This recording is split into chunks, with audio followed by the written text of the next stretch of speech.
Hi everyone, this is day 6 and let's start from, I don't know, USDCHF. So, USDCHF, we described that we, during previous week, were located inside this big impulse to the upside.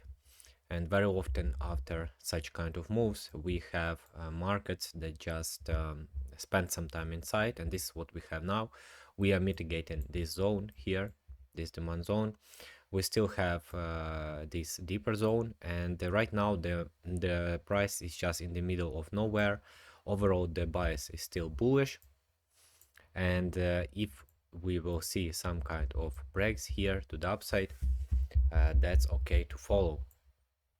But yeah, the first expectation for the days to come is this chop.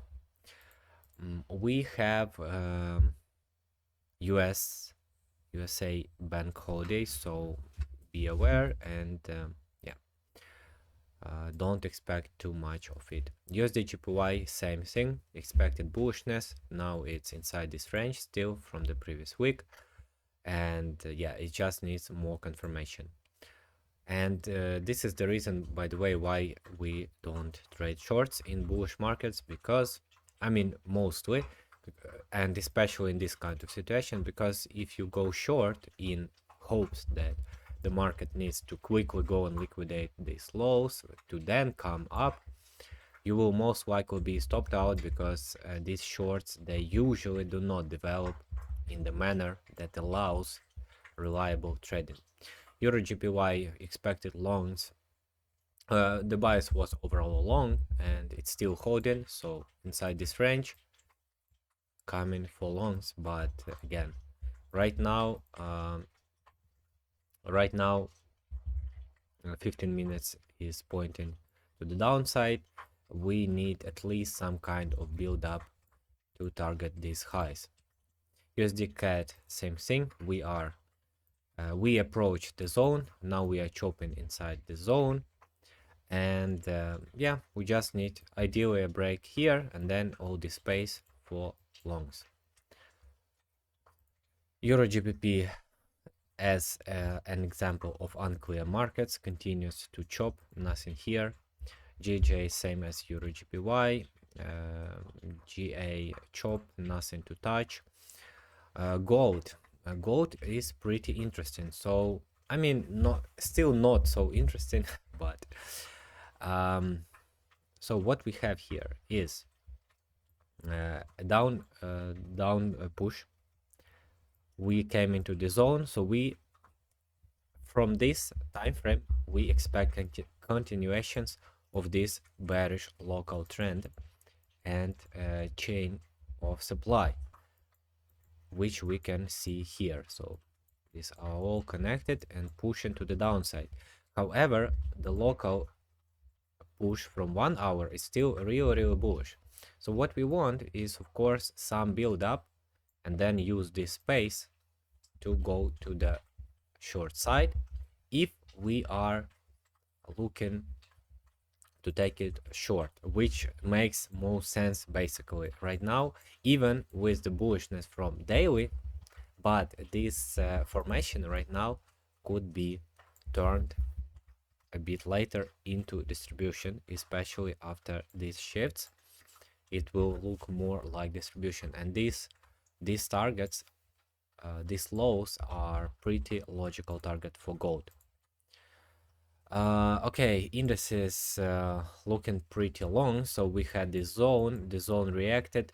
Now we expected these kind of moves, and overall, so today is the holiday, so we just don't expect anything. But overall, this is still the target, and yeah, though it becomes more and more choppy here, but yeah, overall it still remains its bullish push, and same goes for other indices. Yeah, they're still holding this bullishness, and that's all. AUD/GPY expected some bullishness from the target, from these ranges. So this target reached, and we started to develop new impulse to the upside, and now this is the target. it started to create this chain, and until this holds, it's possible to go for longs and to find longs.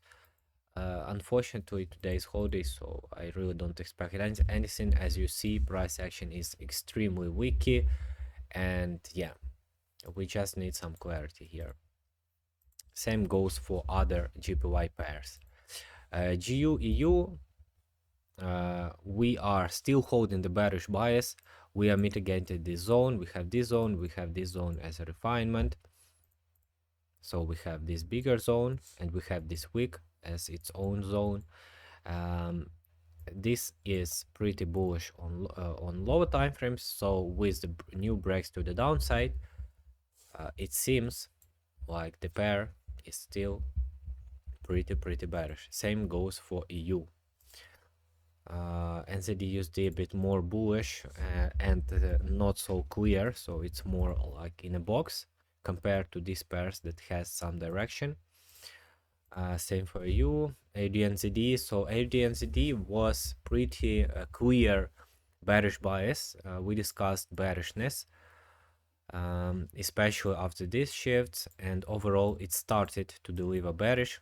It has a really clear target, these lows. It has a clear direction to the bearish side.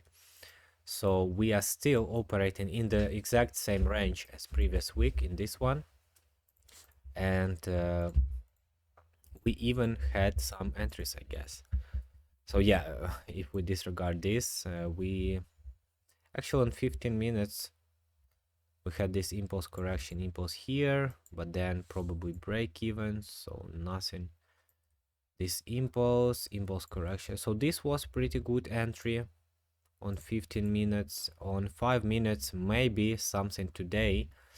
So we had this bearish market. So again, just disregard this awful price action here, but then it became pretty clear. We had 3 shifts to the downside, 1 shift to the upside, which is an indication of bearish pattern here. And then it created, started to build up structure, created impulse correction, and this was a pretty good entry actually. Okay, and cryptos looking still. So we discussed previous 5 days bullishness. I guess we discussed bullishness from here, and now we created this impulse. And what's interesting is that Ethereum, it already broke these highs, and Bitcoin, it seems, will break it this week. Yeah, it's definitely more and more overextended. With at the same time, it starts to create this kind of tightness here, which reminds of this one. And yeah, overall looking bullish. We have really clear structure here on 1 hour after reaccumulation. So the market was moving structurally bullish, then reaccumulation, and then build up of structure. We have this impulse correction impulses, impulse correction impulse, and yeah, let's see. And possible entries on 5 minutes, for example, could be found here. For example, we had this new impulse and impulse, then 2 impulses to the downside, clearing these lows, tapping into the zone, and creating this really small fractal impulse correction impulse. Entry could be made here. Now, if we break this, then hopefully this target will be more reachable, and then we will have some space to move to the area of 53K. Okay, let's see. Thank you for your time, and bye.